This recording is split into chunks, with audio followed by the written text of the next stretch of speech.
today's webinar, inshallah, will be heavy on content, right? And interaction और engagement इसके अंदर इतनी ज़्यादा आज प्लान नहीं है। आज की गुफ्तगू का रोड मैप कुछ इस तरीके से है कि first we going to talk about what a curriculum is, curriculum क्या होता है, और उसके बाद हम उस डेफिनेशन की रोशनी में जो कि हम शेयर करेंगे या जिसको हम यूज़ करते हैं, हम ये बताएंगे कि अब तक मोहम्मद की उम्र तकरीबन 6 साल होने वाले हैं उसे। अब तक हम पिछले 7 सालों से कौन सा करिकुलम फॉलो करते आए हैं, जिसके नतीजे में उसकी लिटरेसी यानी कि लैंग्वेज की कॉम्पिटेंस और मैथमेटिक्स की कॉम्पिटेंस और काम करने की ऑपरेसी की कॉन्फिडेंस इतनी है। और फिर हम बात करेंगे कि आगे की जिंदगी के लिए अगले 10-15 सालों के लिए हमने कौन सा करिकुलम डिजाइन किया है, किस तरीके से उसे क्राफ्ट किया है। And then in the end, we will present you with a very small framework. Asad ka to create a curriculum for your child. Of course, हमने भी अभी जो मोहम्मद के लिए curriculum बनाया है, it's just a template, right? And we will fill this out और फिर उसको हम मजीद जज करेंगे. And likewise, जो yeah, Asad, and you also don't have a curriculum for your life for your next 10-15 years. We need a curriculum for ourselves as well. ठीक है। अच्छा, तो हम ये बात कर रहे थे कि आज के सेशन में first we will talk about what is the curriculum, which curriculum we have followed up till now, and what curriculum we will follow from now on. And when I say what curriculum we will follow from now on, we just have a first draft that we will enrich as we learn more. जैसे जैसे हमारी life की learning ज़्यादा होती जाएगी, the life around us changes, and जैसे जैसे हमारा बच्चा ग्रो करता जाएगा वो करिकुलम इवॉल्व होगा। लेकिन we have the template ready and we will also present that template to you guys. तो आपको एक फ्रेमवर्क देंगे जिसके जरिए से आप अपनी टेम्पलेट जनरेट कर सकते हैं, और हम अपनी टेम्पलेट भी आपके साथ शेयर करेंगे। एंड इंशाल्लाह इफ ज़ारा, अगर ज़ारा बेहतर समझे तो ज़ारा इन चीज़ों की पीडीएफ भी जो है वो किसी एक कम्युनिटी के ऊपर शेयर कर देंगी, but that is completely up to Zaara.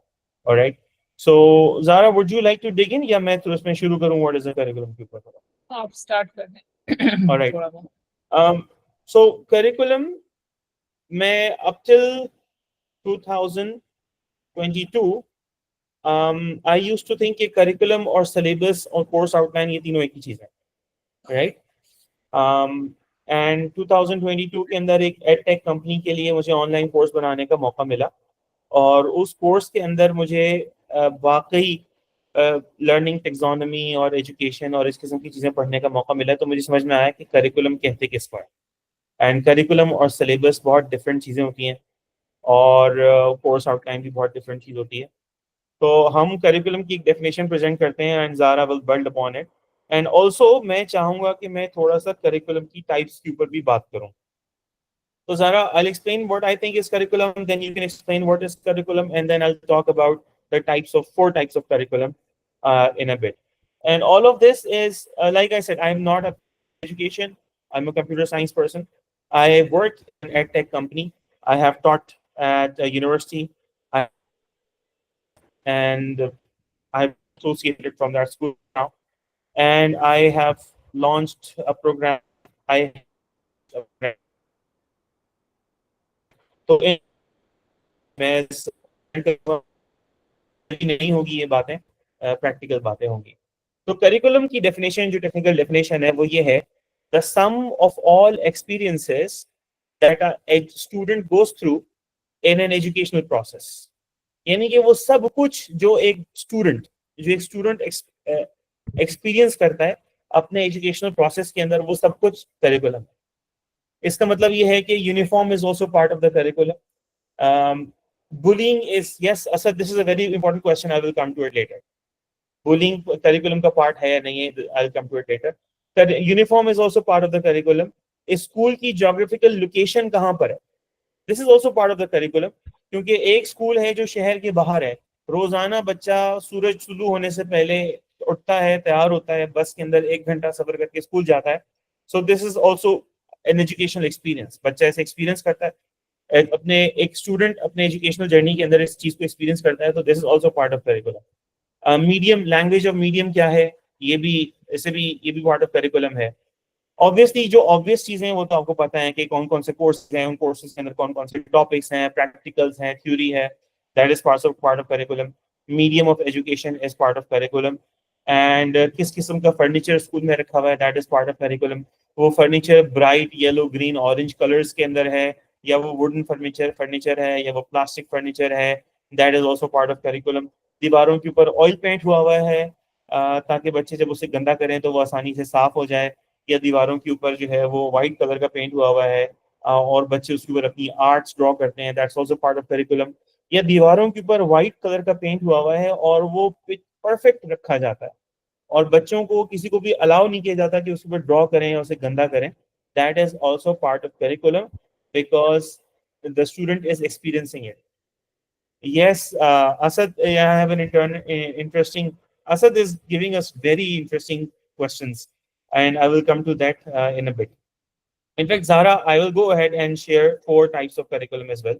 I would like to share my own screen. If you can stop sharing yours, so I'll share mine.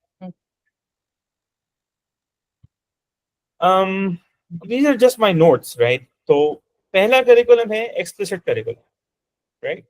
So sorry, the first type of a curriculum is explicit curriculum, which means जो चीजें जिसके सिखाने की intent भी है और वो intent share भी की जा रही है, यानी कि कोर्स आउटलाइन के अंदर जो चीजें होती हैं जो टीचर बताते हैं। आपने स्क्रीन शेयर कर रहे हैं? नहीं कर रहा। अच्छा, तो मैंने कहा आप शेयर कर रहे थे। हाँ नहीं, मैंने कहा था मैं करूंगा, but I thought these are just my notes, people will get distracted. So the first type of curriculum is explicit curriculum. Explicit curriculum का मतलब ये है कि ये वो चीजें हैं जो स्कूल तहैया करता है कि हमें सिखानी है, उस स्कूल को भी पता होती है कि ये हमें सिखानी है, और स्कूल पेरेंट्स को भी कम्युनिकेट करता है कि ये हम सिखाएंगे। इसका मतलब है कि जो कोर्स लर्निंग ऑब्जेक्टिव्स होते हैं जिसके अंदर कहा जाता है कि भाई इतनी मैथ्स आ जाएगी, इतनी साइंस आ जाएगी, इतनी इंग्लिश आ जाएगी, yes explicit curriculum, this is the explicit curriculum. And इसके अंदर हम आपका बच्चा इंग्लिश बोलने लग जाएगा और कंप्यूटर इस्तेमाल करने लग जाएगा, वर्ड यूज करने लग जाएगा। ये सारे जो लर्निंग ऑब्जेक्टिव्स जो शेयर किए जाते हैं ये एक्सप्लिसिट करिकुलम होता है। Subjects that will be taught, the identified mission of the school, the identified mission of the school, ये स्कूल का वो मिशन है जो बताया जा रहा है, जो सबके सामने कहा जा रहा है, and the knowledge and skills that the school expects successful students to acquire. ठीक है, इसके अंदर कोई ज्यादा कंफ्यूजन वाली चीज नहीं है, कंफ्यूजन वाली चीज अगले उसके अंदर है। दूसरा है इम्प्लिसिट करिकुलम। सो पहला था एक्सप्लिसिट, दूसरा है implicit. Implicit curriculum are lessons that arise from the culture of the school and the behaviors, attitudes, and expectations that characterize that culture. The unintended curriculum, ये वो करिकुलम है जो हो सकता है कि स्कूल को भी पता ना हो, ठीक है, और ये वजूद में आ जाता है। अब इसमें एक मिसाल देता हूँ कि जब हम लम्स में थे, नहीं सना जावेद, बिल्कुल implicit curriculum is very similar to hidden curriculum. I'll come to it. Hidden curriculum, you can call it a subgroup of implicit curriculum. साथ So, सॉरी टू इंटरप्ट, मैं ये कहना चाहती थी कि मेरे पास एक स्लाइड है जिसमें ये 4 मेंशन है, आप उसको शेयर कर लें तो ये फिर बार बार वो पूछेंगे नहीं एक्सप्लिसिट है या इम्प्लिसिट है। अच्छा ठीक है, वो स्लाइडें आप मुझसे शेयर करवा दें, and आपके साथ it's all right, it's all right, so let me move forward. Okay, so I was telling we have covered explicit curriculum and I was talking about implicit curriculum. Implicit curriculum वो है जो school की where was I?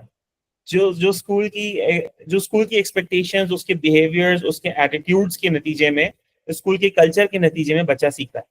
तो I was telling you a story, जब हम lumps के बिल्कुल पहले सेमेस्टर में थे और हमारी कंप्यूटर साइंस की क्लासेस चल रही थी। बाय द वे, लम्स की कंप्यूटर साइंस की faculty is one of the renowned faculties in lumps.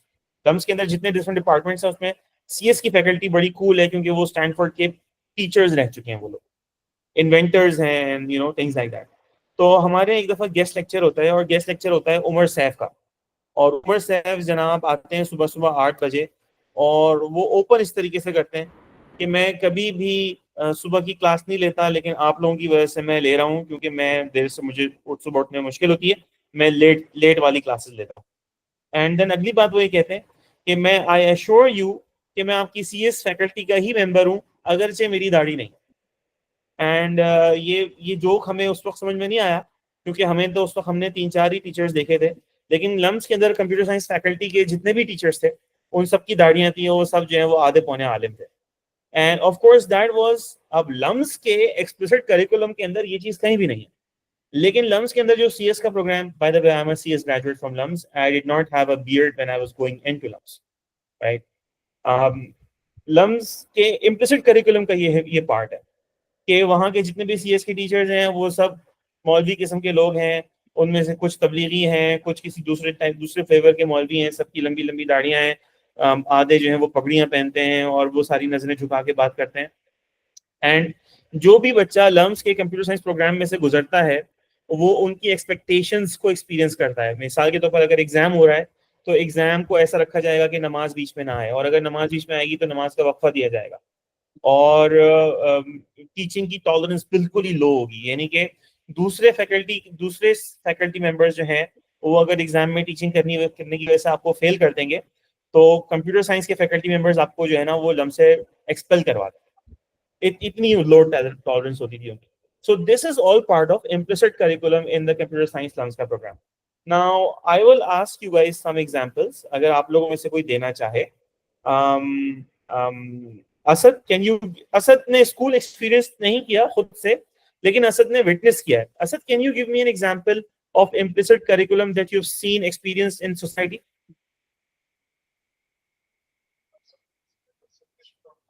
यार मेरे अलावा किसी और को एंगेज करें फॉर नाउ। अच्छा ठीक है, सही है। डॉक्टर सना, आप कुछ बताना चाहेंगे? मुझे कुछ मेरी अंडरस्टैंडिंग ये हुई कि इम्प्लिसिट शायद हिडन है, तो मुझे उसमें है कि थ्रू स्पोर्ट्स हम बहुत सारी चीज़ें जो हैं वो बच्चे सीख रहे होते हैं जो कि उनके हिडन या मे बी इम्प्लिसिट करिकुलम का हिस्सा हो सकती हैं, कि वो डिसिप्लिन सीख रहे होते हैं, वो एक दूसरे की जो राय होती है उसकी रिस्पेक्ट सीख रहे होते हैं, लेकिन वो डेलिबरेटली वहाँ सिखाई नहीं जा रही होती है। तो हाँ, एक चीज स्कूल में बच्चे सीखते हैं और वो ये है कि हाथ उठा के इजाजत मांगते हैं बात करने की। ये इम्प्लिसिट करिकुलम में होता है, क्योंकि ये कभी भी बताया नहीं गया होता कि हम ये आपके बच्चों को सिखाएंगे। एंड हमने ये देखा है कि बहुत सारे लोग इवन जॉब के अंदर जब वो बात करना चाहते हैं तो वो हाथ उठाते हैं, और यहाँ पे भी गूगल मीट के अंदर भी हाथ उठाने का फंक्शन आ गया। Obviously this is a very beneficial thing, और इसकी प्रैक्टिकल वैल्यू है कि एक टाइम पे एक ही बंदा बात करेगा, तो कोई सिग्नल होना चाहिए, वो सिग्नल ये है। लेकिन इसका कोई और भी सिग्नल हो सकता था। PTI वाले भी हाथ उठाकर ही बात करते हैं वैसे। अच्छा, yes please, no political jokes, या आई एग्री। अब तो हम ये कह रहे थे कि ये एक इम्प्लिसिट करिकुलम की चीज है कि लोग हाथ उठाकर बात करना सीखते हैं। Anything else? नईमा, आप कुछ बताना चाहेंगी कि वो कौन सी चीज है जो लोग इम्प्लिसिट करिकुलम में सीखते हैं, अनइंटेंडेड स्कूल के कल्चर से लोग पिक कर लेते हैं? मुझे लगता है कि बहुत सारी चीजें, मिसाल के तौर पे ये जैसे आपने एग्जांपल दी ना, ये चीज हमने भी एक्सपीरियंस की थी। हम जब इंग्लिश डिपार्टमेंट में पढ़ रहे थे ना कराची यूनिवर्सिटी के, तो वहां पे भी हम जब आए थे तो वो बिल्कुल डिफरेंट पर्सनालिटीज थी, और जब हम निकले तो बिल्कुल डिफरेंट पर्सनालिटीज थी। बहुत सी जो हमारी क्लासमेट्स थी वो पर्दा नहीं करती थी, और बिल्कुल वो जो मतलब टीचर्स की जो, मुझे लगता है कि जो फिजिकल अपीयरेंस होती है ना, वो भी एक इम्प्लिसिट करिकुलम का पार्ट है। फॉर एग्जांपल मेरे बच्चे जो अभी मई तक स्कूल जा रहे थे, तो मुझे ये चीज अब फील होने लगी थी कि there was a certain time when my kids started going to school, उस वक्त जो फैकल्टी थी उसकी अपीयरेंस, जो फिजिकल अपीयरेंस थी, the way the teachers dressed, that had a lot of impact on my kids psychology. और फिर उसके बाद जब मेरी बेटी गई और जब वो फैकल्टी पूरी चेंज हुई and the way the teachers dressed, तो वो बच्चे जो थे ना, वो चीज वो कोई मुंह से कोई नहीं कह रहा होता, लेकिन they bring those values and those things to home, और वो उनकी पूरी एक जो है ना एक कल्चरल वो बन रही होती। जी ठीक है। Shizali, okay, Shizali, yup, Shiza please share. जी, अस्सलाम वालेकुम। अच्छा, मैं एक स्कूल की एग्ज़ाम्पल मतलब नहीं दे रही हूँ, अब मैं एक इदारे की एग्ज़ाम्पल दे रही हूँ। ये जो है, मैं ये कहूँगी कि ये मेरा यानी यूनिवर्सिटी के टाइम का ये टाइम पीरियड था। तो एक इदारा है जिसे हम कुछ लोग शायद स्कूल ऑफ लीडरशिप के नाम से जानते होंगे, मैं एग्ज़ैक्टली अब उनका नाम नहीं लेना चाहती। तो वो जो है हर साल जो है ना एक यूथ कॉन्फ्रेंस करते हैं। तो अब उसमें जो है इत्तेफ़ाक से कि मुझे फुली फंडेड स्कॉलरशिप पे जो है वो मुझे जाने का मौका मिल गया। तो मैं जब गई थी तो मैं एक डिफरेंट माइंडसेट से गई थी और उसके बाद जो है जब मैं वापस आई तो मैं जो हूँ और ये 1 हफ़्ते की वर्कशॉप होती है रेज़िडेंशियल। तो जो है उसमें ये हुआ था कि जब मैं गई थी तो मैं एक डिफरेंट माइंडसेट के साथ गई थी और जब मैं वापस आई तो मैं ये सोच के आई थी कि भाई जो ख़वातीन जो है दुपट्टा पहनती हैं वो बड़ी अनकूल हैं और अगर आपको डांस करना नहीं आता तो आप बहुत अनकूल हैं और अगर and if you don't have a boyfriend तो भी आप बड़े अनकूल हैं। तो जब मैं वापस आई और मैंने अपनी यूनिवर्सिटी जॉइन की तो मैंने ये सोचा कि अच्छा चलो हम घर से तो दुपट्टा पहन के निकलते हैं लेकिन वहाँ जाके हम बैग में रख सकते हैं और लिटरली मैं इतनी उसमें आ गई थी इंफीरियॉरिटी कॉम्प्लेक्स में कि भाई मेरा कोई बॉयफ्रेंड क्यों नहीं है। तो जो है कुछ-कुछ इदारों का और कुछ-कुछ एजुकेशनल इंस्टीट्यूशंस का या उनका ये इस तरह का भी जो करिकुलम है ना वो पीछे कहीं छुपा हुआ होता है, जो उस वक़्त नहीं समझ में आता और बाद में समझ आता है। And sometimes it's unintended. It arises from the culture of the place, right? इसी तरीके से कुछ स्कूल्स ऐसे हैं जैसे खैर I can talk all the time, लेकिन आप लोगों को बात समझ में आ गई। We need to move forward. इसलिए आई थिंक हमारा एक्सप्लिसिट करिकुलम हो गया और इम्प्लिसिट करिकुलम हो गया। Now I talk about hidden curriculum, right? And hidden curriculum ये है कि things which student learn because of the way in which the work of the school is planned and organized, but which are not overtly included in the planning or even the consciousness of those responsible for the school arrangements. अब ये this sounds very much like implicit curriculum, लेकिन इनमें से ना एक के अंदर conscious effort होता है और एक के अंदर conscious effort नहीं होता. So some of the students we same change exact line, okay. Implicit curriculum के अंदर ये होता है कि intended changes होते हैं. So for example, एक इदारा है जो ये प्रॉमिस कर रहा है अपने एक्सप्लिसिट करिकुलम के अंदर कि हमारे स्टूडेंट्स इंग्लिश बोलेंगे और फर इंग्लिश बोलेंगे और दिस इज नाइस और ये एक्सप्लिसिट करिकुलम है। इम्प्लिसिट करिकुलम के अंदर या हिडन करिकुलम के अंदर उनकी ये भी इंटेंशन है कि वो एक्सेंट के साथ इंग्लिश बोलेंगे, राइट? तो हिडन करिकुलम के अंदर बहुत सारी ऐसी चीजें होती हैं जो sometimes they can be planned. मुझे भी इस वक्त आई think I am confusing hidden curriculum and implicit curriculum. Hidden is part of the implicit curriculum and the distinction is कि इसमें से आधी चीजें प्लान्ड होती हैं और आधी चीजें अनप्लान्ड होती हैं जो वहां से इंसान पिक कर लेता है। Zara, do you want to share some light on it? Yeah, should I move on to the explicit curriculum? So I'll explain it ऐसे कि implicit जो है वो पढ़ाने के तरीके से और जो environment होता है उससे obvious होता है। hidden जो है वो planned हो सकता है, hidden भी, लेकिन hidden obvious नहीं होता इतना। जो implicit होता है वो थोड़ा फिर भी obvious होता है in the sense के फॉर एग्जाम्पल अगर मैं किसी स्कूल में हूँ और उसका स्ट्रक्चर ऐसा है कि इस्लामियात की दिन में एक क्लास हो रही है और जो है वो मैथ्स की जो है वो 2 हो रही हैं, तो I will certainly internalize this thing which I did as a student too कि इस्लामियात is not that important, math is more important. ठीक है, ये आपका implicit में आ गया, लेकिन hidden में जो है कुछ चीजें हो सकती हैं। हाँ, Yes, sports is not that important. Yeah, sports is not that important. sports का एक पीरियड होता था in a week, तो sports is not that important. और फिर इंग्लिश के डबल पीरियड्स होते थे, उर्दू के नहीं होते थे, तो इंग्लिश इज मोर इम्पोर्टेंट ऐसे ना, तो ये इम्प्लिसिट में आ जाता है। लेकिन जो हिडन करिकुलम होता है वो भी इन अ वे प्लान्ड हो सकता है अगर किसी का हिडन कोई एजेंडा हो, बट ये है कि हिडन में ये होता है कि वो एक्सप्लिसिटली भी नहीं होता और इस किस्म का इम्प्लिसिट भी नहीं होता, लेकिन उसके असरात होते हैं आप पे जो आप है, सब ठीक है, कॉन्शियसली आपको अफेक्ट करती हैं वो चीजें। ठीक है। जैसे Zara, for example our purposes, yeah, I give you an example जो है वो ऑक्सफोर्ड रीडिंग ट्री की जो है वो बुक्स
अस्सलाम वालेकुम, कैन यू हियर मी? अस्सलाम वालेकुम ज़ारा जी, अब आवाज आ रही है? अच्छा, अल्हम्दुलिल्लाह, मैंने कनेक्शन चेंज कर दिया था। तो व्हाट आई वाज सेइंग कि जैसे फॉर एग्जांपल और आपने इतना सुना, लेकिन मैं ये बोल रही थी तो जैसे मदर्स हैं यहाँ और उनको पता होगा कि जो ऑक्सफोर्ड रीडिंग ट्री की बुक्स हैं उसमें अब हर एक किताब में ना उनके पास एक कुत्ता होता है, ठीक है। तो जरूरी नहीं है कि वो एक्सप्लिसिटली बता रहे हो कि डॉग्स आर वेरी नाइस, लेकिन वो एक हिडन चीज उस तरीके में है कि वंस यू स्टार्ट रीडिंग दो children start reading those books, they somehow start developing a love for dogs. And वो मतलब वो उस करिकुलम में एक्सप्लिसिटली मेंशन नहीं है या पढ़ाने के तरीके में भी नहीं मेंशनड होगा, लेकिन बिकॉज इट्स बहुत ज्यादा मेंशनड इन द बुक्स, बहुत ज्यादा हर एक के पास ये कुत्ता होता है जो कुछ कर रहा होता है, वो सेंट्रल रोल प्ले कर रहा होता है। तो उससे ये मतलब होता है कि अफेक्ट होता है बच्चा के, हाँ मतलब कैट्स की वो जो एक वो है ना कि लव फॉर सॉरी डॉग्स की, कि उनकी एक्सेप्टेंस पैदा हो जाती है। तो this is like one aspect, one example of hidden curriculum. Sana, आप कुछ कहना चाह रही हैं? मुझे उससे बात एक याद आई थी जो अभी आपने इस्लामियात और स्पोर्ट्स वाली एग्जांपल दी थी ना। अभी जी जी लास्ट जब मैं पेरेंट टीचर मीटिंग में गई तो मेरे रूम में एंटर होने से पहले टीचर जो है वो एक मदर को कह रही थी, कुरान टीचर थी, कि बच्चे हमें खुद आके बताते हैं कि उनके कारी साहब उन्हें 20 से 25 मिनट के लिए पढ़ाने आते हैं, चाहे वो ऑनलाइन हो या फेस टू फेस फिजिकली पढ़ाने आते हो।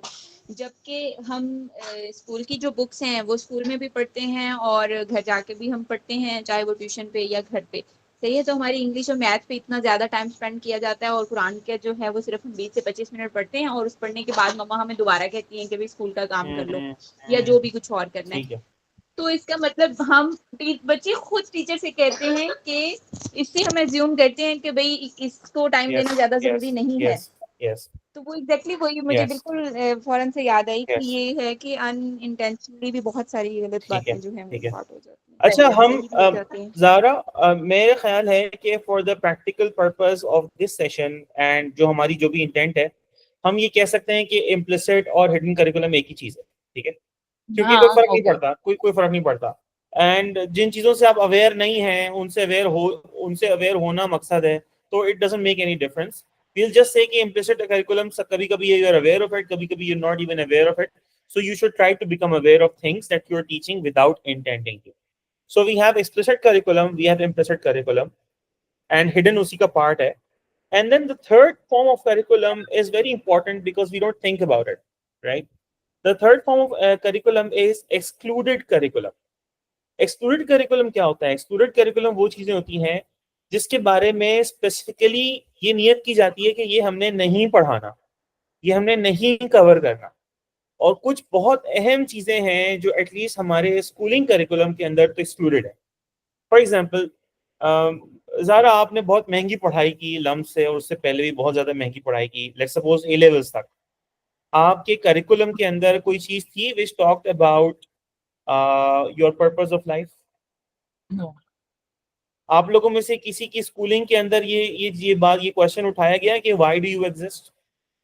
कोई अच्छा, raise your hand to tell us कि it was not brought up.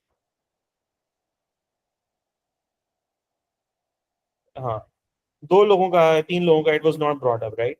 सो ये क्वेश्चन जो है एक्सक्लूसिवली हमारे करिकुलम के अंदर से एक्सक्लूड किया हुआ है, and we don't talk about it कि व्हाई डू वी एग्जिस्ट, हमें बनाया किस लिए गया है, हम क्यों एग्जिस्ट करते हैं। अच्छा जी, हाँ ठीक है, सही है, थैंक यू शिजा।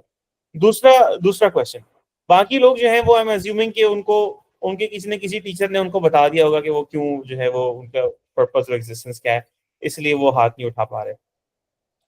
एनीवे, दूसरी चीज ये कि एक्सक्लूडेड करिकुलम की भी हम बात कर रहे हैं कि वो कौन सी चीजें हैं जो एक्सक्लूड की गई हैं। मुझे याद है हमारी 9th क्लास की इस्लामियत के अंदर नमाज के ऊपर बहुत ज्यादा था,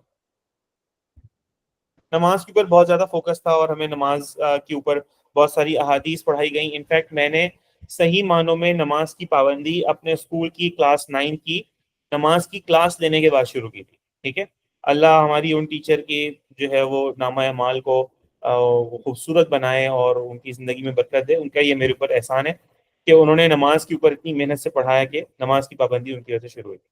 ऑन दी अदर हैंड, आप लोगों को याद होगा कि मुझे एग्जैक्टली सूरत का नाम याद नहीं आ रहा कि जब हम लोग क्लास 9 में थे तो 3 सूरतें हमारे लिए पढ़ना जरूरी थी, हमारे करिकुलम का पार्ट थी क्लास 7, 8, 9 के अंदर, जिनमें से एक के अंदर जिहाद का भी कॉन्सेप्ट था। एंड सूरह अनफाल हमारे कोर्स में थी, उसके अंदर जिहाद का कॉन्सेप्ट था। एंड शुरू में ये चीज हमारे करिकुलम में डाली गई थी क्योंकि रशिया के साथ जो है वो पाकिस्तान वहां पे जंग कर रहा था अफगानिस्तान के अंदर, तो वो यहाँ पे जिहादी बनाना चाह रहे थे। और बाद में जब वो वॉर एंड टेरर शुरू हो गई, 9/11 हो गया, तो सूरह अनफाल को एक्सक्लूसिवली हमारे करिकुलम से निकाल दिया गया, and now there is no mention of जिहाद इन ऑन आवर करिकुलम। ठीक है, हालांकि एक हदीस में आता है जिसका मफहूम इस तरीके से है कि जिस शख्स ने ना तो जिहाद किया और ना उसके दिल पे जिहाद का शौक गुजरा। ज़रा correct me if I am wrong, ये जिहाद के बारे में या शहादत के बारे में? I am not sure. Okay, I जिहाद। हाँ, जिसने ना जिहाद किया ना जिहाद का उसके दिल में शौक गुजरा, तो वो जो है ना नियत कर ले कि वो मुनाफिकों में से, वो अपने आप को मुनाफिकों में से समझना शुरू कर दे। तो ये बहुत इंपॉर्टेंट चीज है, इस्लाम का बहुत बड़ा फरीजा है, लेकिन एक्सक्लूसिवली हमारे करिकुलम से निकाला हुआ है। अच्छा, अब एक क्वेश्चन है, जनरल सा क्वेश्चन है कि आप लोगों में से कितने लोगों के करिकुलम में वालिदैन के हुकूक के ऊपर बात हुई है? करिकुलम में कुछ ना कुछ आपने सुना है, जाहिर है सुना है, शिजा ने भी सुना है, या यू कैन आप इस तरीके से शो कर दें, सना ने भी सुना है, नईमा ने भी सुना है। सो वालिदैन के हुकूक का ना हमारे करिकुलम के अंदर मेंशन किया जाता है। This is a very good thing. Exclusively शोहर के हुकूक हमारे करिकुलम में नहीं होते। क्या ख्याल है ज़ारा, आपकी वो ए लेवल्स की पढ़ाई तक थे कहीं पे, लम्स में थे? अब आप खुद जो है वो खवातीन के लिए जो है वो करिकुलम डिजाइन कर रही हैं। यहाँ पे हमारी ऑडियंस में कुछ आलिमात मौजूद हैं। आप लोग खुद बताइए, एक मैरिड औरत के लिए अल्लाह के बाद किसी और के इतने राइट्स हैं जितने शोहर के हैं? ज़ारा आपसे क्वेश्चन है। नहीं है ना? ये इतनी इंपॉर्टेंट चीज है, हाफ द पॉपुलेशन के लिए it is the most important thing after अल्लाह पाक, and is excluded from our curriculum, so it's not talked about. And ये चीजें ना ये जानबूझ के एक्सक्लूड की गई हैं। इसी तरीके से हमारे करिकुलम के अंदर I don't want to get too deep into it क्योंकि मेरी इसमें नॉलेज बिल्कुल भी नहीं है, लेकिन इस्लामी नजरिया सियासियात के ऊपर कोई बात नहीं होती कि इस्लाम गवर्नेंस को क्या बताता है, कि गवर्नेंस कैसी होनी चाहिए, इसके बारे में कोई बात नहीं होती। पॉलिटिकल साइंस की जो डिग्रीज होती हैं, खैर लम्स के जो टीचर्स हैं उनके पास बहुत ज्यादा लीवे होता है, वो बहुत सारी अजीब अजीब सी बात कर लेते हैं, तो लम्स फिर भी कुछ ना कुछ कवर कर लेता है। लेकिन इवन देन पॉलिटिकल साइंस के जो करिकुलम्स हैं, जी शिजा आप कुछ कहना चाह रही हैं? पहले से मुझसे गलती से रेज हो गया था हाथ में, कुछ अभी नहीं कहना चाह रही। जी सॉरी। जी जी जी, वो असल में मुझे खांसी का ब्रेक लेना था, इसलिए मैंने शिजा के ऊपर रख के जो है ना वो कह दिया कि शिजा कुछ कहना चाह रहे हैं।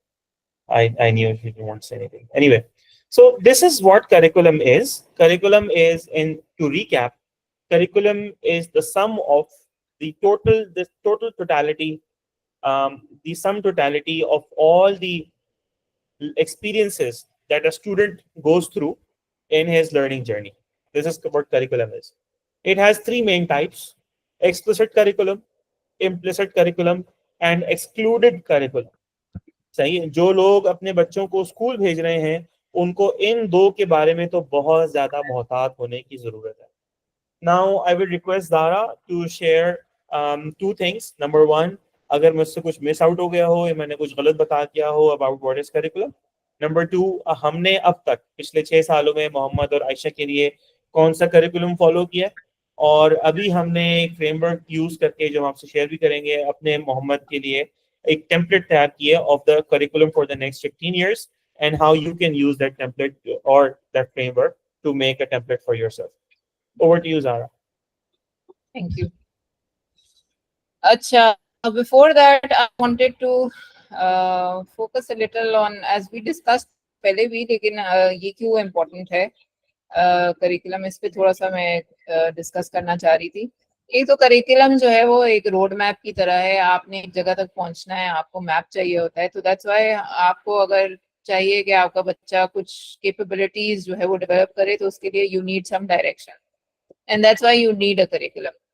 तो मतलब वो आपको डायरेक्शन देता है करिकुलम. दूसरा ये कि आप करिकुलम के थ्रू देख भी सकते हैं कि आपका जो बच्चा है वो होलिस्टिकली डेवलप हो रहा है या नहीं, बैलेंस हो रहा है, या एक ही साइड पे डेवलप हो रहा है, या जो है वो सिर्फ एकेडमिकली डेवलप हो रहा है और मतलब उनमें डेवलप नहीं है. तो करिकुलम आइडिया हो जाता है कि अच्छा मेरा बच्चा किस किस चीज में डेवलप हो रहा है. ये कि ऑब्वियसली आपके अपने बच्चों के लिए कुछ गोल्स होंगे, और अगर आपके पास कोई करिकुलम होता है तो आपको आइडिया हो जाता है कि उन गोल्स को मैं कैसे अचीव करूं. और फिर again another aspect of it is progress, कि if you have a curriculum you see कि आपकी प्रोग्रेस कितनी हुई है बच्चे की, और कहाँ पे और एरियाज हैं जहाँ पे प्रोग्रेस हो सकती है. तो दैट्स व्हाई करिकुलम की importance in terms of raising children काफ़ी ज़्यादा है. अभी तक हम कौन से करिकुलम फॉलो कर, आई थिंक जो नए लोग आए हैं आज उनको मैं बाकी सबको तो पता है, लेकिन जो नए लोग आए हैं उनको आई जस्ट वांटेड टू से कि हम अपने बच्चे को अनस्कूल करते हैं. अनस्कूलिंग का मतलब है कि basically we do whatever he is interested in, और we assume कि he learns all the time, so we never make him sit to study phonics, for example. We never make him sit to do maths ऐसे, unless he is interested. अगर वो खुद चाहे कि मैं maths करूँ और इस किताब से करूँ तो फिर वो कर लेता है, वरना हम उसको एक्सप्लिसिटली कभी बिठा के नहीं कराते. और ये ना बहुत मुश्किल चीज़ लगती है और शुरू में बहुत ओवरवेलमिंग लगती है. मैं खुद भी बिकॉज स्कूलिंग का प्रोडक्ट हूँ, तो जब वो 3-4 साल का होने लगा और उसको ABC नहीं आती थी तो मैं सोचती थी कि ये कैसे रीड करेगा. लेकिन अल्हम्दुलिल्लाह we have experience now. He is not 6 yet, अभी he is going to turn 6 इंशाल्लाह दिस मंथ. उसने माशाल्लाह खुद से रीडिंग करना शुरू कर दी है, इंग्लिश की भी और मैथ्स में भी अल्हम्दुलिल्लाह is becoming very proficient. Urdu bhi abhi recently is taking an interest because we never force them to do anything, so we keep books in their environment, and after a while they get bored and pick the books. तो फिर मतलब ऐसे वो सीख लेते हैं, तो अपने खुद से सीख रहे हैं बेसिकली. तो मैं ये बस बताना चाह रही थी कि जनरली हमने शुरू में थोड़ा सा मोंटेसरी करिकुलम फॉलो किया था, और मोंटेसरी करिकुलम बेसिकली यही होता है कि आप उनको छोड़ दें, करने दें जो जिस चीज़ में वो इंटरेस्टेड हैं. और मोंटेसरी करिकुलम थोड़ा सा जो है वो फोकस ज़्यादा है ऑन लाइफ स्किल्स. तो जैसे मोहम्मद बहुत छोटा था तो ही वाज 2.5 years old, तो he showed an interest in cutting vegetables. तो मोंटेसरी में ये है कि whatever is the child is interested इन, आप उसको फैसिलिटेट करते हो. तो हम लोगों ने उसके लिए एक नाइफ ली जिसपे उसने, और एक कटिंग बोर्ड लिया जिसपे उसने कट करना शुरू किया. पहले उसने उससे शुरू किया खीरे से, वो आसान था, फिर टमाटर, फिर मतलब ऐसे पोटैटोज और चीज़ें. तो अब अल्हम्दुलिल्लाह ये स्टेज आ गई है कि अब तो खैर ही इज ओल्डर, तो वो सैलेड्स वगैरह बना लेता है और कटिंग का उसको इशू नहीं है. ऐसे ही Montessori when he was little तो हम लोग उसको एज अप्रोप्रिएट एक्टिविटीज देते थे, जैसे कपड़े फोल्ड करना, लॉन्ड्री बास्केट में कपड़े डालना, टेबल सेट करना या शीट नीचे बिछा के बर्तन लाना लेके जाना। ये सारा जो है ना हमारा फोकस ज्यादातर इस चीज के ऊपर रहा है कि उसको लाइफ स्किल सिखाई जाए, क्योंकि ये बाकी जो न्यूमरेसी लिटरेसी में नॉर्मली लोग फोकस करते हैं वो बाद में भी बच्चा सीख सकता है, लेकिन अगर एक दफा आपकी लाइफ स्किल्स डेवलप नहीं हुई, अगर आप उठ के जो है अपना बेड आपने ठीक करना नहीं शुरू किया बचपन से, या ब्रश नहीं करना शुरू किया, मसवाक नहीं करना शुरू किया, तो बाद में ये हैबिट्स डेवलप करना बहुत कम मुश्किल होता है। और आजकल बहुत सारे एडल्ट्स हैं, male and female both, who don't know these basic life skills. तो इसका कुकिंग किया तो किया which means him to, and we focused on life skills. Again, another thing that we are very focused on is play-based curriculum, which means that we allow them, both of our children, to play most of the day. So like if they have a 12 hours day, they will play for 10 hours.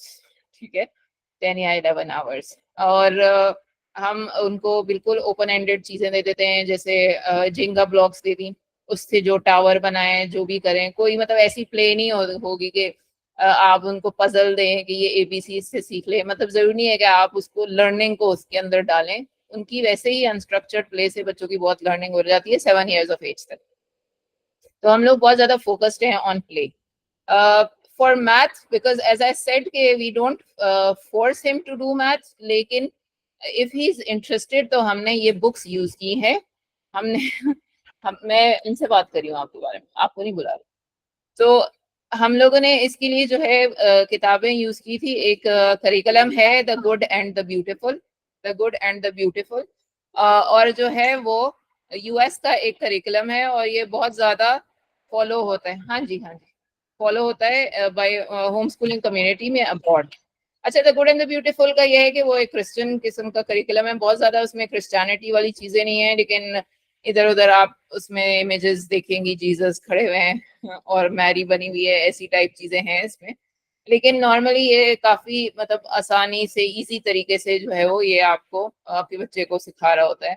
तो the good and the beautiful I would highly recommend for math. Good and the beautiful है, महंगा है, लेकिन आप जो है अगर उसमें रजिस्टर कर दें तो आपको PDF फ्री में भेज देते हैं, तो हमने PDF से किया है। Then we have done some worksheets from Time for Learning. It's also a very highly recommended curriculum for math. Easy peasy से भी कुछ किए हैं। पाकिस्तानी जो सिंगल नेशनल करिकुलम था उसकी हमने बुक्स यूज की हैं, अफाक की हैं, और ऑक्सफोर्ड की तो काफ़ी वेल नोन है और इजीली अवेलेबल हैं, उनकी भी किताबें हैं घर पे। Oxford I find is a little dry, थोड़ा मैथ्स के लिए मेरा जो बेटा एटलीस्ट जो है वो the good and the beautiful ज़्यादा इंजॉय करता है। उसके बाद इंग्लिश के लिए हमने ऑक्सफोर्ड यूज़ की थी, again the good and the beautiful use की थी। अस्बोर्न का करिकुलम नहीं है, लेकिन इनकी अस्बोर्न और लेडी बर्ड की कुछ रीडिंग बुक्स हैं जो काफ़ी अच्छी हैं, और वो थोड़ी शरिया कंप्लायंट भी इस सेंस में है कि उसमें नेकेड औरतें नहीं हैं और अजीब किस्म की ड्रेसिंग नहीं है, एनिमल्स के बारे में स्टोरीज हैं, तो उस सेंस में दे सूटेड अस मोर, तो that's why we have used these. For Urdu we have used Afaq again. Afaq हम इसलिए यूज करते हैं उर्दू के लिए क्योंकि उसमें इलस्ट्रेशंस नहीं है। We try to get books जिसमें इलस्ट्रेशंस ना हो या आंखें और नाक ना बनी हुई हो, तो Afaq has helped us a lot. Oxford, और recently we got into Paramount की books for reading. इनकी apparently Paramount की एक level series है, जैसे इंग्लिश में ऑक्सफोर्ड की है, ऑक्सफोर्ड रीडिंग ट्री की, ऐसे ही उर्दू में पैरामाउंट की है, जिसमें लेवल वाइज आपको आपके बच्चे को रीडिंग सिखाते हैं। और इस्लामिक स्टडीज के लिए वी ऑब्वियसली स्टडी कुरान का तर्जुमा, थोड़ी बहुत तफसीर, फिर कैरेक्टर एजुकेशन फाउंडेशन यहाँ पे एक ऑर्गेनाइजेशन है जो बहुत अच्छे कायदे बनाती है। इनका एक यूट्यूब चैनल भी है जिसपे इन्होंने तजवीद बहुत अच्छी तरीके से सिखाई हुई है, तो बच्चे उसमें इंटरेस्ट लेते हैं। तो इनकी हमने बुक्स यूज की हुई हैं। और एक जो है साउथ अफ्रीका का एक मदरसा टाइप है, उनकी एक है तस्हील सीरीज, जिन्होंने ग्रेड वाइज जो है हदीस, अकीदा और फिक्र की किताबें और इवन मैनर्स, अदब की भी जो है इन्होंने लिखी हुई है। These are publicly freely available. अच्छा हाँ, I wanted to just say कि हमने ये पूरा सब कुछ नहीं वो किया, और हमने बस सिर्फ उसको प्रोवाइड किया, उसमें पिक एंड चूज जो उसने करनी थी वो उसने की है. And you can obviously also do that depending on your child's interest. So this is what we have followed up till now. Now I'll just share के अब हम क्या सोच रहे हैं. Saad, do you want to share it? अच्छा, okay, I'll share it. अच्छा, अभी जो है हमने जो recently curriculum वो किया है, let me share that. वो है, एक सेकंड.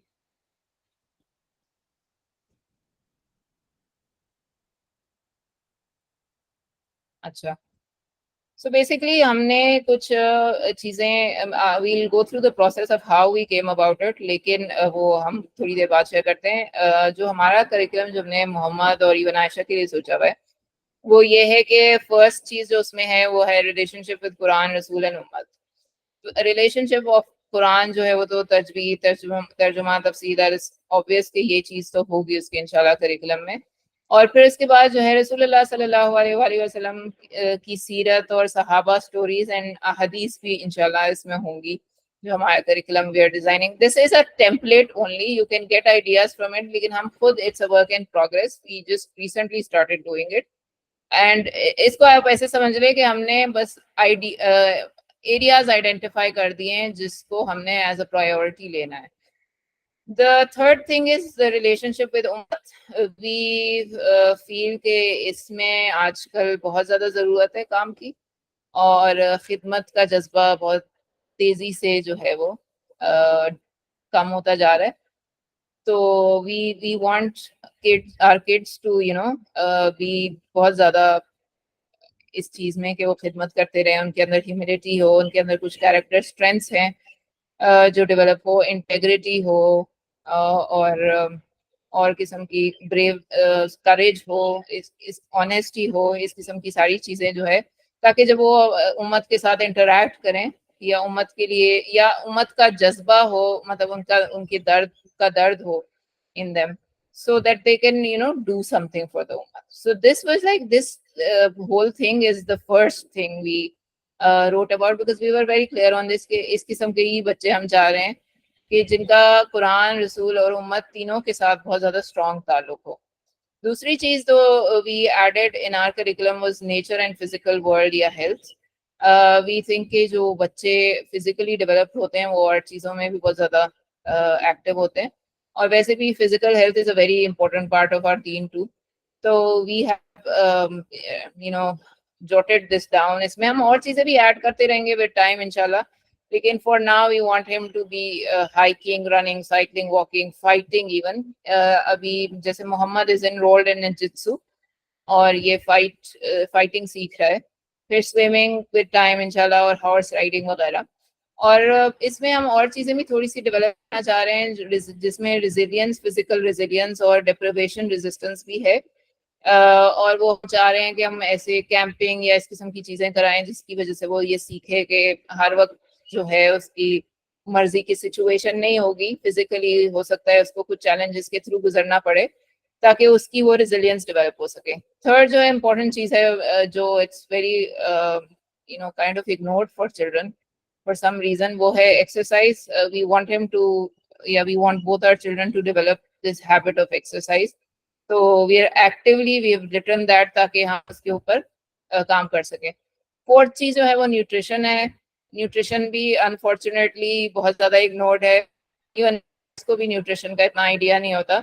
तो वी वांट के बचपन से उनको, जैसे अभी एज अप्रोप्रिएट तरीके से हम उनको कराते हैं. जैसे न्यूट्रिशन से हमने उनको बताया हुआ है कि जो ग्रीन चीजें होती हैं उससे गट माइक्रोब जो है वो डेवलप होता है, बहुत मतलब स्ट्रॉन्ग होते हो आप. तो हमने उनको ये बताया हुआ है कि कुछ जो है अच्छे वाले कीड़े होते हैं, कुछ बुरे वाले कीड़े होते हैं. तो जब आप जो है वो खीरा खाएंगी और इस किस्म की चीजें खाएंगी जो ग्रीन है, तो आपके अच्छे वाले कीड़े जो है वो अच्छे ज्यादा होना शुरू हो जाएंगे, मल्टीप्लाई होना शुरू हो जाएंगे. तो एवरी टाइम दे ईट समथिंग ग्रीन तो दे कीप टेलिंग मी के अब देखो हमारे जो है ना कीड़े बढ़ गए हैं अच्छे वाले. जी सॉरी. सो एज अप्रोप्रिएट तरीके से न्यूट्रिशन के बारे में we are planning to give them some guidance. And then obviously meditation is very important कि calm down करना उनको आता हो. तो ये सारी जो हैं सारी चीजें हमने अभी तक लिस्ट डाउन की है in the physical health domain. The third thing that we think is important is relationships. Relationships जो है वो अभी अगर आपको हार्वर्ड की एक स्टडी हुई है 75 इयर्स बल्कि नाउ 80 इयर्स प्लस हो गए हैं, वो 80 इयर्स से लोगों को फॉलो कर रहे हैं कि सबसे ज्यादा उनका जो सक्सेस का प्रिडिक्टर है वो क्या है. And the 80 years research has shown कि जो लोग रिलेशनशिप्स में जो है वो इन्वेस्ट करते हैं उनका जो है सक्सेस रेट हर किस्म की चीज में, even professionally, mental health wise, physical health wise, हर किस्म की चीज में दे आर बेटर ऑफ. जो लोग रिलेशनशिप्स में नहीं इन्वेस्ट करते या जिनकी रिलेशनशिप्स खराब होती हैं उनका जो है हर चीज में डाउनफॉल होता है. सो वी थॉट कि दिस इज ऑल्सो इम्पोर्टेंट जो हमें अलग से इसको प्रायोरिटाइज करना चाहिए. और अभी तक हमारे जहन में ये है कि वी जॉट डाउन 150 तकरीबन इवेंट्स जो रिलेशनशिप्स से जो है वो लिंक्ड हो. जैसे फॉर एग्जांपल इसमें अगर आप सिक को विजिट करें, कोई बीमार है उसको विजिट करें तो उसका एटिकेट क्या है. This can be one event that you can explain to your child in an age appropriate way. एक फ्यूनरल को अटेंड किया जाए तो उसका क्या तरीका होगा. Consoling someone after a loss, visiting orphans, hosting and welcoming guests, visiting neighbors, giving charity. ऐसे ही we've come across 25 तो हमने लिख लिए हैं, लेकिन अभी ये as I said is a work in progress. तो हम लोग चाह रहे हैं कि हम इन relationships को लिखें, relationships वाले events को लिखें और फिर जो है उसको as a bird's eye view template क्या है. template ये है कि 5 domains हैं, right? और हर डोमेन के अंदर कुछ गोल्स हैं. ये या 5 सेक्शंस कह लें, फिर उसके अंदर छोटे छोटे हमने डोमेन्स बनाए हुए हैं. Can you scroll and just show the 5 domains? या सॉरी. ये फर्स्ट जो है वो डोमेन है रिलेशनशिप विद कुरान, रसूल एंड उम्मत. The second is physical health, third is relationship, the fourth is oracy and the fifth is literacy and numeracy. And technology को हमने उसमें कहाँ डाला है? ऑपरेसी के अंदर. ऑपरेसी में. अच्छा, ये तो मैंने आई थिंक रिलेशनशिप्स डिस्कस कर लिया था. और फोर्थ जो है वो ऑपरेसी में जो हमने डाला है, इट्स अनदर ऑपरेसी इज सना जावेद ऑपरेसी, यानी कि वो कैसे चीजें करता है. इसमें कुछ बहुत सारी लिस्ट इसमें भी हो सकती है कि यानी अगर उसने कोई टीम रिक्रूट करनी हो बच्चों ने तो वो कैसे करेंगे, फाइनेंशियल मैनेजमेंट कैसे होगी, वो उनको मनी की इंफॉर्मेशन देना, रिसर्च के बारे में बताना कि रिसर्च कैसे करते हैं, बेसिकली कैसे ऑपरेट करते हैं. और इसमें टेक्नोलॉजी भी आएगी कि टेक्नोलॉजी को कैसे ऑपरेट करते हैं. You want to add something sir? नहीं, मैं बस I just want to give them the template. And template इसके 5 सेक्शंस हैं. Carry on you will come to it. ये 5 सेक्शंस है. I repeat again. एक रिलेशनशिप विद कुरान, रसूल एंड उम्मत है. Second is physical health, third is relationships, fourth is operacy and fifth is literacy and numeracy. अच्छा, ऑपरेसी में जो है वो ये सारी चीजें हैं कि किस किस्म के जो छोटे मोटे काम होते हैं उनको कैसे किया जाए. और इसमें बहुत सारी, मतलब इसमें जितना आप उसको एक्सपैंड कर सकते हैं उतना एक्सपैंड हो सकता है. और जो फिफ्थ चीज है वो लिटरेसी एंड न्यूमरेसी है. अच्छा, यूजुअली जब हम करिकुलम के बारे में सोचते हैं ना, या कोई सवाल करता है तो वो लिटरेसी एंड न्यूमरेसी के बारे में ही कर रहे होते हैं कि अच्छा कौन सा करिकुलम फॉलो करूं, ऑक्सफोर्ड का करूं, उसमें मैथ का करूं. तो ये लिटरेसी एंड न्यूमरेसी से ही रिलेटेड सारी चीजें हैं. हमारा इसमें ये था कि हम चाह रहे थे कि लिटरेसी एंड न्यूमरेसी में वी वांटेड के इंडिपेंडेंट लर्निंग हो, जिसमें वो जो चाइल्ड लर्निंग से ही आती है कि बच्चा खुद से पढ़े, और mastery versus quick learning हो. ये this is because this is our template, so we have some things. Yeah, it comes at first normally curriculum में. We had some things in mind, जैसे languages का हम चाह रहे हैं कि उनको English, Pashto, Urdu, sign language, Arabic and Chinese आए. Can be different from for anyone else. या उनको debate, negotiation, persuasion आए, या comedy आए, poetry, literature आए, philosophy आए, history, geography आए. तो दिस कैन बी. और इसमें ऑब्वियसली ये लिटरेसी न्यूमरेसी में ये सारी चीजें आएंगी, English, math, Urdu, social studies, जो नॉर्मली सब्जेक्ट्स पढ़ाए जाते हैं. तो this is kind of our template किसी का कोई सवाल है इस चीज के बारे में जो हम डेवलप कर रहे हैं अभी, it's a work in progress. आप इससे आइडिया ले सकते हैं, लेकिन this is what we plan on doing to develop for our children. Anyone? अच्छा अच्छा, देखें टेम्पलेट ये थी कि 5 सेक्शंस हैं, हर सेक्शन के अंदर बहुत सारे गोल्स हैं that keep evolving as we learn more. इसमें से कुछ चीज़ें हो सकता है कैंसिल आउट हो जाएं, कुछ चीज़ें ऐसा हो सकता है कि एक करने से 5 हो जाएं, कुछ चीज़ें ऐसा हमें हो सकता है, for example this is possible कि 2 years लेटर वी रियलाइज के मॉडर्न न्यूट्रिशन की नॉलेज तो इतनी वैल्यूबल नहीं है, बल्कि तिब्ब नबी की नॉलेज ज़्यादा होनी चाहिए, तो हो सकता है हम इसको रिप्लेस करके उसमें लिख दें। अभी अभी हमने जो समझ में आया वो हमने लिखा, but for every item in a section we want to come up with one project, one intellectual activity, and one resource. And the resource can be a person, and the resource can be a course, or it can be a book, or it can just be a 12-minute video. लेकिन ये पूरा model इस तरीके से है कि learning अगर किसी बच्चे को करनी है, सो फॉर एग्जांपल स्क्रॉल करें ज़रा, offering help without being asked. अब offering help without being asked है, तो इसके अंदर कोई एक प्रोजेक्ट होगा, लेट्स सपोज कोई एक हफ्ते का प्रोजेक्ट हो जाएगा या कोई 5 वीकेंड्स का प्रोजेक्ट हो जाएगा। और वीकेंड इसलिए क्योंकि दूसरे लोग वीकेंड पे फ्री होते हैं, कि एवरी वीकेंड वो किसी एक नेबर के पास जाएगा, उनको उनको कोई ऑफर करेगा कि ये काम मैं आपके लिए कर दे रहा हूँ।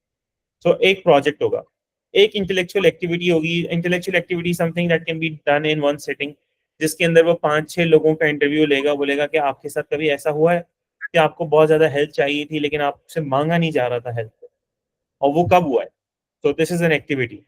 एंड देन रिसोर्स के ऊपर हो सकता है, इसके ऊपर कोई बुक हो या कोई ऑटोबायोग्राफी हो, and this is the work that we need, that we want to do for this entire curriculum. And we are planning to make 150 items in each section in progressive. 150 इसलिए क्योंकि 15 साल के लिए इसे बना रहे हैं। तो इन प्रोग्रेसिवली हर चीज के लिए एक आइटम, और फिर एक उसका प्रोजेक्ट, एक उसके लिए एक्टिविटी, एंड एक उसके लिए resource. And this is like I said, this is the I call it a template because this needs to be fleshed out and it needs to be researched and it needs to be developed continuously. ऐसा नहीं है कि एक दफा बना के रख दिया, जैसे कि फैक्ट्री के अंदर एक दफा एक सांचा बना के रख दिया जाता है, एक साइज बना के रख दिया जाता है, और उससे जूते बन बन के निकल रहे होते हैं। अब वो जूते जैसे भी हों वो उसी सांचे से वैसे ही बन के निकल रहे होते हैं, क्योंकि ये करिकुलम एक लिविंग ब्रीदिंग बच्चे के लिए बनाया जा रहा है, और इसको एग्जीक्यूट करने के लिए लिविंग ब्रीदिंग ग्रोइंग पेरेंट्स ने इसको एग्जीक्यूट करना है। सो आई एम्फसाइज कि the world is changing, the parents are growing and the kids are growing, so the curriculum will also continue to grow, right? Zara, that's what I had to add. Thank you. अच्छा, अब I think ये हमने अपना share कर दिया है। Now we I think I will discuss the framework जो आप फॉलो कर सकते हैं to make a curriculum of your own for your child.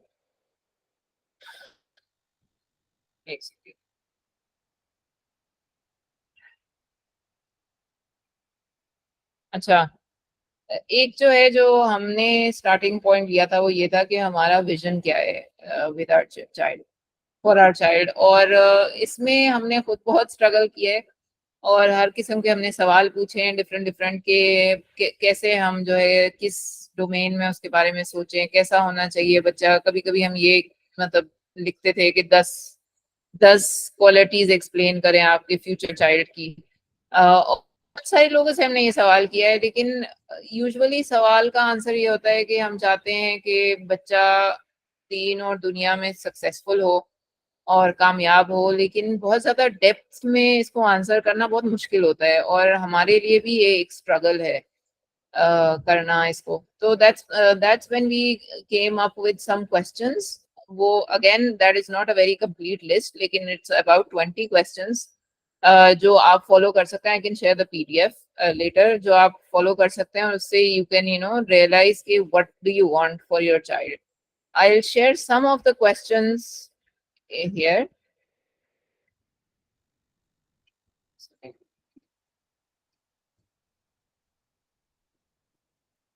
जैसे फॉर एग्जांपल आपका ये सवाल हो सकता है कि क्या आप ऐसा बच्चा चाहते हैं जो हर वक्त किताबें पढ़ता रहे या हॉबी के तौर पे पढ़ता रहे या not particularly interested in reading हो। ये एक रीडिंग के बारे में सवाल हो सकता है। फिर उसके बाद एक सवाल ये हो सकता है कि आप क्या चाहते हैं कि आपका जो बच्चा है वो एक्सट्रोवर्टेड हो, बहुत सारे उसके फ्रेंड्स हो, या बस सिर्फ क्लोज फ्रेंड्स हो, या ज्यादा इंडिपेंडेंट हो और सोशल ना हो।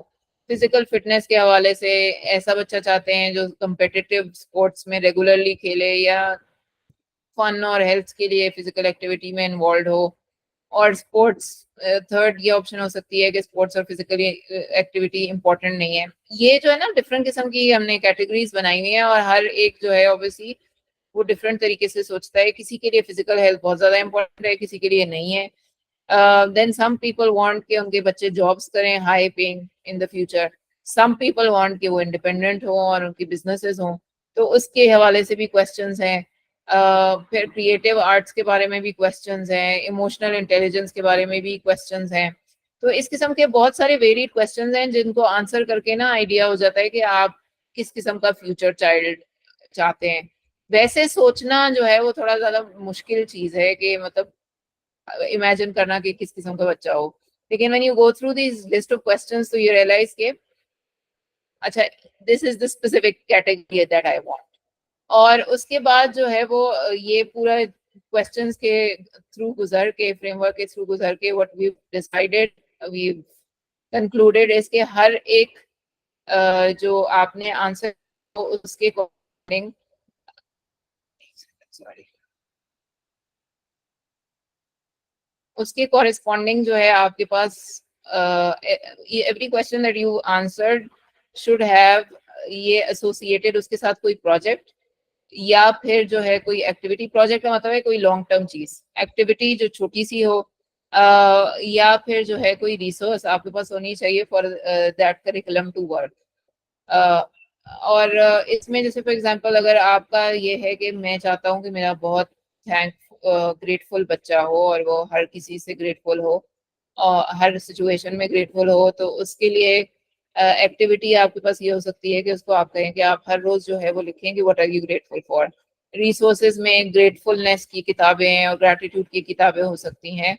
प्रोजेक्ट में जो है वो ये हो सकता है कि आप उनको लेके जाएं किसी स्पेशल चिल्ड्रन के जैसे स्कूल में और उनको मतलब लाइक अगर ब्लाइंड के पास लेके जाएं तो उनको कहेंगे मतलब आईज की इम्पोर्टेंस या उनके लिए थैंकफुल होना चाहिए या इस किस्म की कोई मतलब बड़ी चीज। तो हर एक जो क्वेश्चन आप आंसर करेंगे उसके साथ आप if you can make come up with a project and activity and resource it will be beneficial in the sense कि ये आपके करिकुलम का पार्ट हो जाएगा। Saad, you want to add something? किसी का कोई सवाल है इस बारे में? बहुत कॉम्प्लिकेटेड तो नहीं हो गया? You were on a roll, Zara. You just with. I think that's about it. Yeah, that's about it. Complicated बिल्कुल नहीं है। सॉरी मैं बोलूं? जी अर्चना प्लीज। अच्छा मैं ये कह रही थी कॉम्प्लिकेटेड बिल्कुल नहीं है। इट मे बी कि जैसे मैं होम स्कूलिंग तो नहीं करती हूँ लेकिन ये है कि ऐसी ये सारा नॉलेज जो है वो स्कूलिंग वाले पेरेंट्स को भी जो है वो इस सोच पे मजबूर करेगा कि क्या आपने बच्चे को स्कूल दाखिल करवाने से पहले ये सब सोचा कि आप चाहते क्या हैं आखिर में। बच्चा कहीं से भी तालीम हासिल कर रहा हो या तरबियत उसका पार्ट हो, एटलीस्ट हमें इस बात पे जरूर सोचना चाहिए कि भाई क्या आप चाहते क्या हैं आखिर।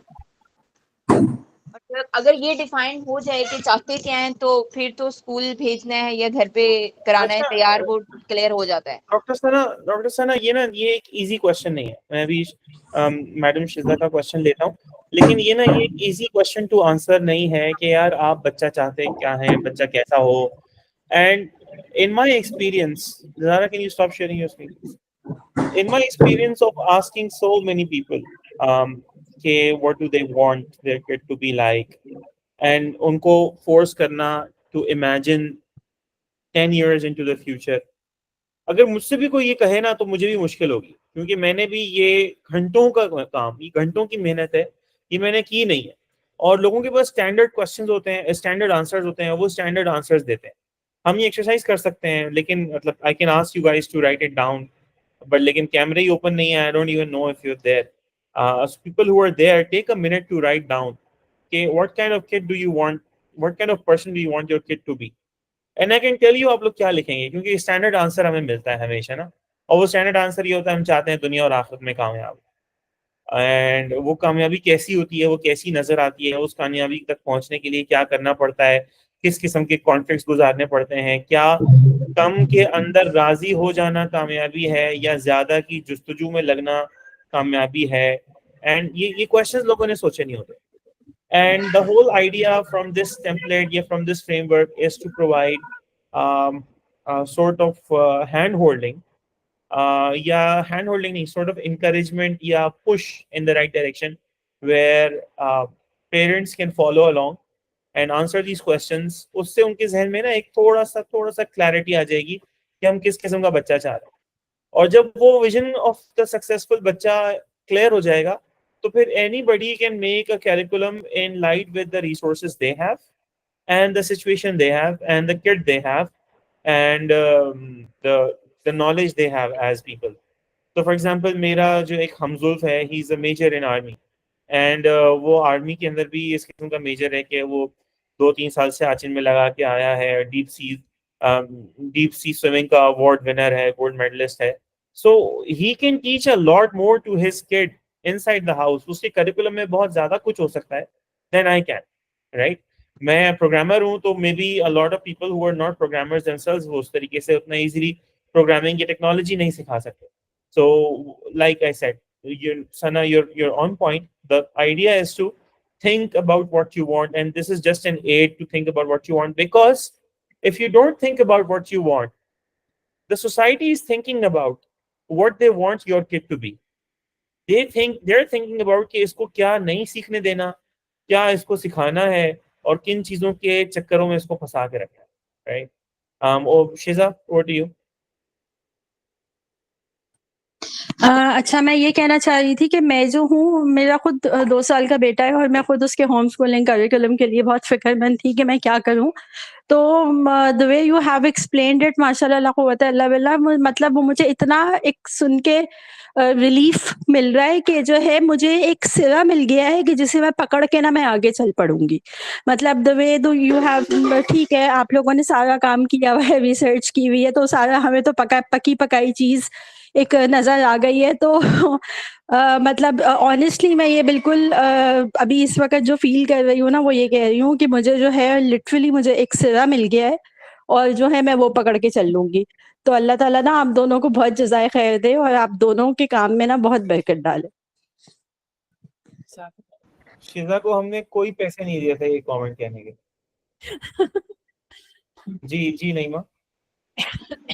जी, मैं तो बस सिर्फ यही कहना चाह रही थी कि मैं खुद 1.5-2 महीने से ना बहुत ज्यादा एक जो होता है ना, एक डायरेक्शन नहीं आपको मिल रही होती। तो मुझे लग रहा है कि आज की इस वाली नशिस्त के बाद ना मुझे कम से कम, हालांकि मैं इसको यही कहूंगी कि it's just the tip of the iceberg, क्योंकि ये जो चीजें मैंने नोट डाउन की हैं और जो सवालात हैं, ये मुझे लग रहा है बच्चों को सिखाने से पहले ना हमारे लिए बहुत ज्यादा काम है। यानी वही चीज जो आप अभी कह रहे थे कि सवाल हम नहीं उठाते ना, मतलब एक स्टैंडर्ड सी बात कह के कि दुनिया आखिरत में कामयाबी, और उसके बाद जो उसके पीछे की जो चीजें होती हैं और उन पे हम बात नहीं करते। तो ये मतलब मुझे तो बहुत खुशी हुई कि मुझे टेम्पलेट मिल गई अल्हम्दुलिल्लाह। ज़ारा इसको प्लीज शेयर कर दीजिएगा। और मुझे लगता है मेरा एक फेवरेट टॉपिक है that I talk to fathers. जब मैं फादर्स से बात करता हूँ तो मैं टॉपिक पे बात करता हूँ, एंड ये इवन तो मेरा फेवरेट है, लेकिन मैं इसके बारे में बहुत कम बात करता हूँ क्योंकि इसका रिएक्शन जो है ना वो ऑलमोस्ट ऑलवेज नेगेटिव होता है। और मैं लोगों से पूछता हूँ कि ये आपके साथ भी कर सकते हैं ये क्वेश्चन, राइट, कि पेरेंटिंग का पर्पस क्या होता है? What is the purpose of parenting? Allah ने आपको औलाद दी क्यों है? अल्लाह ने आपको बाप या माँ बनाया क्यों है? इसका पर्पस क्या है? एंड जिसने ये जवाब पहले कभी सुना नहीं होता ना, सही वाला जिसको मैं सही समझता हूँ, वो ऑलमोस्ट ऑलवेज गलत जवाब देते हैं। right? And ठीक। I'll ask you guys, any volunteers do you want to volunteer कि why parenting का purpose क्या होता है? नहीं, पहले तो आप ये बताएं कि आप सेशन को करते हैं क्या फादर्स के साथ, क्योंकि मुझे लगता है कि ये बहुत ज्यादा इम्पोर्टेंट एक चीज है। ये मैं नहीं करता सेशन के साथ, ये मैंने 3 दफा क्यों? किया है and then people get so upset. जी वफा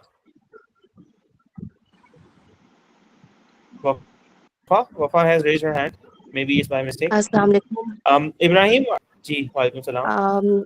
यहाँ पे मैं सिर्फ एक चीज़ के लिए कंफ्यूज थी, उसके बारे में भी बात करना चाहूँगी। पेरेंट्स की आपने बात की, फादर की बात की, तो जो सिंगल मदर्स हैं और अकेले इस चीज़ को कर रही हैं मैनेज, उनके पास तो वो बिल्कुल ही ब्लाइंड हैं इसमें कि वो फादर फिगर के ही उसको कैसे कंप्लीट करेंगी उस एक ट्रॉमा को बच्चे के लिए। मेरा बेटा 3 साल और 9 महीने का, और मैं 3 साल से एक सिंगल पेरेंट हूँ, और मैं अल्लाह ताला और दीन को और बहुत पसंद करती हूँ कि अल्लाह ताला ने मुझे इस मज़हब में पैदा किया, और मैं अपने बच्चे के लिए ये चाहती हूँ कि उसके लिए विज़न रखती हूँ कि दीन एक बहुत ही कॉम्प्रिहेंसिव सी एक डेफिनेशन देता है, उसे कहता है balance personality in Deen and दुनिया बोथ।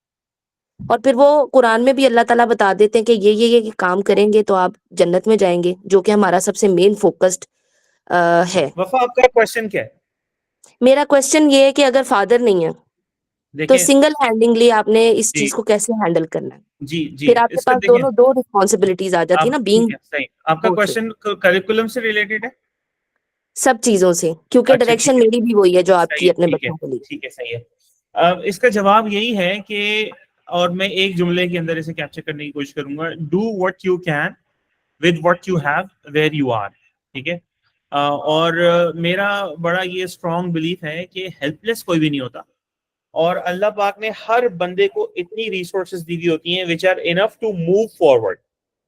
सो फॉर एग्जांपल, अगर आपने 10 स्टेप चलना है, आप इस वक्त स्टेप 0 पे हैं, आपके पास इतनी रिसोर्सेज नहीं होंगी कि आप 10 स्टेप चल सकें, लेकिन आपके पास इतनी रिसोर्सेज जरूर होंगी that you can move forward, right? And Allah का निज़ाम ऐसा है कि व्हेन द पर्सन, जो बंदा हिम्मत करके एक कदम उठा लेता है, तो अल्लाह पाक उसके लिए अगले कदम के लिए रास्ता खोल देते हैं, क्योंकि टू मूव फॉरवर्ड की एबिलिटी हमेशा मौजूद होती है इंसान के पास। जी सना, मैं यही कह रहा था। तो मैं ये बात कर रहा था नईमा कि the purpose of parenting, right? If I ask you जी। कि व्हाई अल्लाह हमें क्यों औलाद देते हैं, इसका पर्पस क्या है? व्हाट वुड यू से? आई वुड से कि एक जिम्मेदारी है ना अल्लाह की तरफ से, अल्लाह ने हमें, अल्लाह की अमानत है और हमें उसे वैसा बनाना है जैसा अल्लाह उसे देखना चाहते हैं। मुझे तो लगता है कि ये हाँ पर्पस है फिर। हाँ, बिल्कुल यही है, रही है। ठीक है एंड ना? या बिल्कुल यही है। This is exactly it. I try to capture it in a different. लेकिन I'm sorry to cut you short साद भाई, लेकिन मुझे लगता है कि आपको इस चीज को, बेशक आप अगले वेबिनार के लिए इसको देखें, लेकिन ये चीज हमारे जो एक सोशल एक मसला है ना कि समझा ये जाता है कि एक माँ जो है उसके ऊपर सारा बर्डन है। अगर होम स्कूलिंग हो रही है तो वो माँ जो, मैं इसमें कोई दो राय नहीं है कि वालिद की जिम्मेदारियां बहुत ज्यादा होती हैं और माँ के ऊपर ही जो है ज्यादा चीज वो लाई करती है। लेकिन आपका प्रॉब्लम पॉइंट ये है, समझ में आ गया, इस पे हम करते हैं जी इंशाल्लाह जी अगला वेबिनार, बिल्कुल करते हैं। प्लीज ये थैंक मैडम फातिमा का कमेंट ले लेते हैं। अस्सलाम वालेकुम, मैंने फर्स्ट टाइम आप लोगों को ज्वाइन किया है and I am totally enjoying it. मैं आपके इस पे कमेंट करना चाहूँगी कि आप कह रहे थे पेरेंटिंग क्यों ज़रूरी है। मेरा ख्याल है कि शायद हमें इंसानों को जानवरों से जो चीज़ तफरीक करती है वो पेरेंटिंग ही है। If we want to give better human to the society और उनकी तरबियत करके उनको आगे भेजना चाहते हैं ताकि वो एक सोसाइटी की शक्ल में सामने आए, तो that's why parenting is very very important. Otherwise तो फिर ठीक है, बच्चे तो पल ही जाते हैं। ठीक है, वेरी गुड कमेंट आ गया आपका। वफा, आप कुछ कहना चाहती हैं?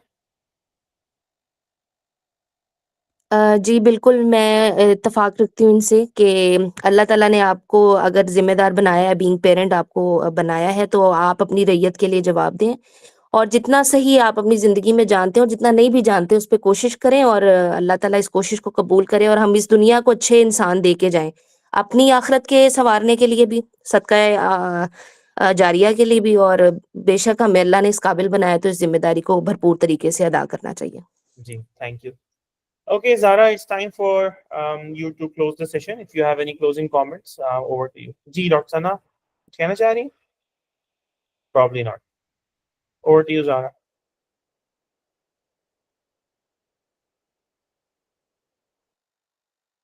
Zara, you're on mute. So I was saying कि इंशाल्लाह मैं ये स्लाइड शेयर कर दूंगी. I appreciate कि आप लोगों ने सबने किया और पार्टिसिपेट किया. किसी और ने पार्टिसिपेट करना है? I think सना आप कुछ कहना चाहते हैं?